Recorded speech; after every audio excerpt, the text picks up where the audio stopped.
gnawing off another man's face. Superhuman strength, they're psychotic, belligerent.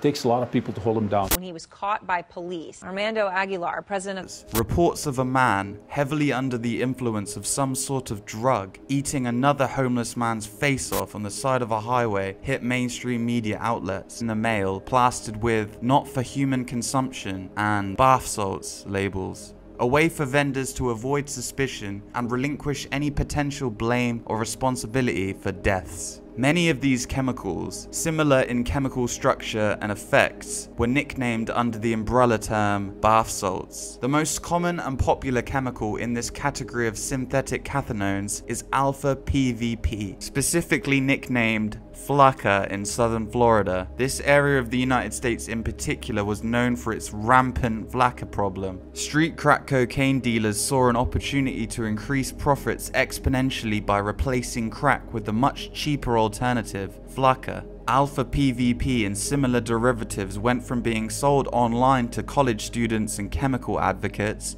to hitting trap houses and being sold to vulnerable street addicts. Now, instead of chasing crack cocaine, these addicts began to prefer the cheaper alternative due to its longer lasting effects and greater availability. Despite also being a stimulant, however, alpha PVP and its derivatives can produce much more problematic and violent side effects, such as agitation, severe paranoia, psychosis, delusions of superhuman strength, and aggressive and straight up bizarre behavior. Some users have been reported to be completely out of themselves, unaware of any sort of reality. Users have killed others and even themselves whilst high on the drug. And similar to other stimulants like crack or meth, it is extremely addictive. Users redosing multiply source. Since then, chemists have been altering the chemical formula slightly, sometimes on a weekly basis, just in an effort to get around the laws. The trip report I'm about to read to you needed its own video. It is that insane. It is almost unbelievable to try and comprehend how something so severe and dangerous can happen to the human mind. As far as I can tell, this account is entirely real and will show you just how irrational high doses of Flakka in combination with sleep deprivation can make you.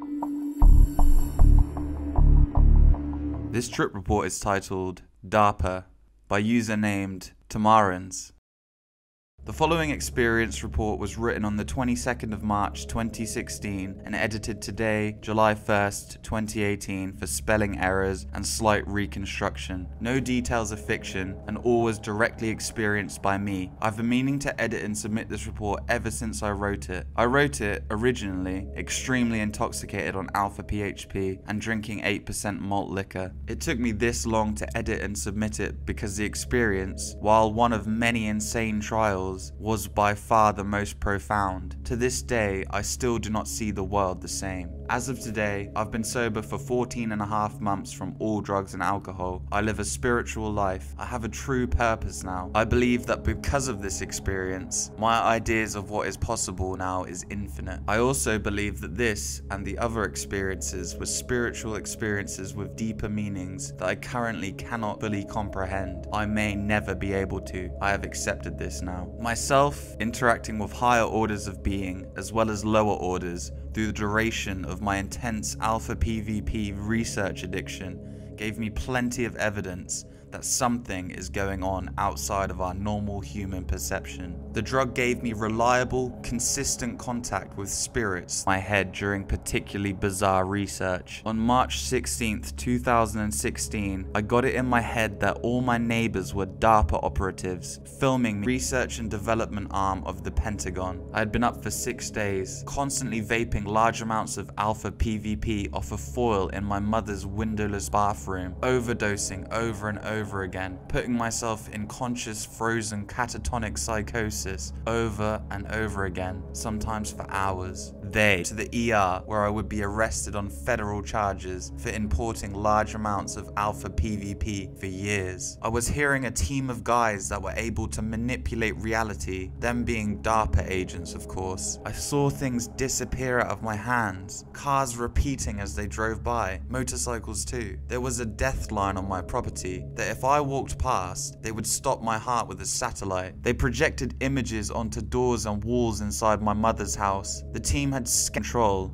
I would instantly hear, "Code breaker." They kept insulting me and telling me that I was doomed. I kept hearing, "Team DARPA management, bitch," screamed into my head by a female. Eventually, I had a lengthy conversation with her as she projected CGI into my reality from their facility in San Francisco and onto the window of my neighbor's outside garage. Then, I was told I could be a DARPA agent if I renounced all alpha PvP use forever. So I ran across the acre pool with my knees bent and my arms around my legs to get the best reception of the transmissions. My father, who was on the phone with my mother, called the ER and the firefighters. Ambulances and cops soon came. While trying to calm me down in the garage, I started to receive specific instructions from Sarah, my DARPA handler. I shoved a picture of my cat up my ass, only after writing down the secret code given to me by Gwyneth Paltrow. Yes, she was a DARPA agent too. Then, I ran from offices through the basement and dove headfirst out the laundry room window and jumped into my pool. I had to release the picture from my ass with the picture side up so my cat could like gibberish, and I had to repeat, "I renounce alpha PvP. This is a performance by Homegrown Grass-Grown Productions to show the danger of alpha PvP." Eventually, I went to the hospital and was told by Sarah to create a giant scene, that DARPA had remotely filmed and uploaded the video of me that day to YouTube with 2.2 million views. At the hospital, things got serious. I had to memorize 20-digit codes to notify the CDC that I needed to be locked up in their secret prison. I walked out of my room and over to the computer and did not manage to type in the code because a nurse stopped me. This failure did not sit well with Sarah. I was told that because she liked me, she would allow me to continue. I had the spirit to succeed and join DARPA. Next, I was given the task of running and punching this male nurse in the face, so I ran out of the room and punched this guy hard in the face, only giving 70% of my strength instead of 100. Again, I disappointed my handler. Then I was restrained with straps. The male nurse, the same one that I knocked to the ground, was tying my ankles, and I had secret knowledge transmitted to me from government records that he molests his 3 grandchildren. When I accused him in front of all the security and nurses tying me down, I looked him in the eyes. He looked shocked, but almost like he had been found out. He then forcibly gave me a shot of Geodan. The next task was to press the emergency button on one of the security officers' walkie-talkies to get the CDC's attention. After some time, the officers came in to unrestrain me. I was told by Sarah that it was going to break my nose to press the red button on the officer's walkie-talkie. They immediately held me down again, but I overpowered them. I now had to strangle the same security officer with the draw cord in my pants. I put my hands down my pants, popped it, and pulled it out. I managed to get the cord on the back of the guy's head while 4 dudes were holding me down. They put so much force on me, I thought they were breaking my bones in my ribs and legs. I stopped and complied. I looked at the reflection in the security camera's glass enclosure, and Sarah showed me how badly they had beaten me. I was covered in bruises and had black eyes. She edited reality, so I was okay.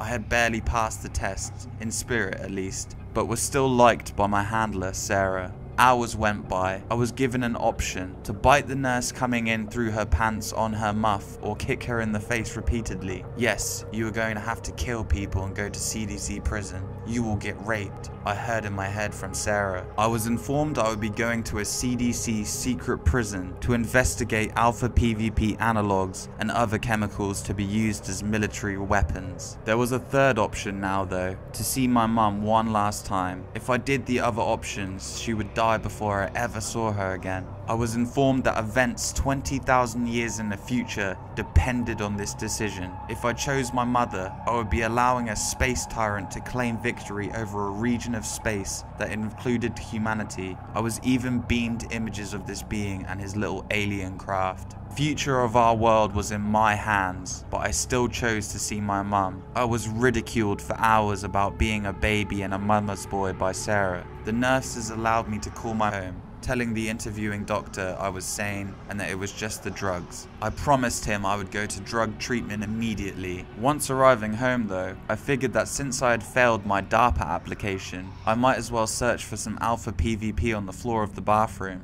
as I often did to much success. I would order 100 grams of ceramic tile to complete my search, and I cut my hand in the process. That was irrelevant though. I had collected the crystals I needed. I vaporized them as quick as a highly addicted human physically could hope to. The voices came right back and told me to smash my cat's head on the hearthstone and kill your mum now. That was my only ticket back to join DARPA. I did not comply.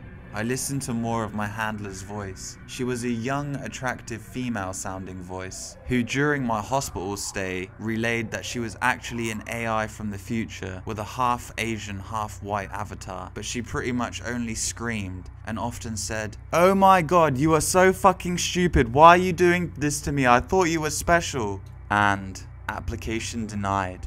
I have started the 5-minute countdown to stop your heart. While I was at the hospital, she even edited my tongue tactile sense and let me lick her nipples virtually. One time, mid-lick, she edited into reason. I am still struggling from that experience. It seriously traumatized me, and I know I have some mental scars from it. It broke me. The voices in my head over the last few months have changed into me from a different universe, and now I have accepted that it is my brain. Honestly, I feel better off from all this. Stay safe. Well, that's it for today's video. Thank you so much for watching. I'll be uploading on this channel every Friday, so be sure to subscribe and hit the bell to stay notified. And if you could leave a like on this video, it would really help me a lot with growing the channel. Stay safe, and I'll see you in the next one.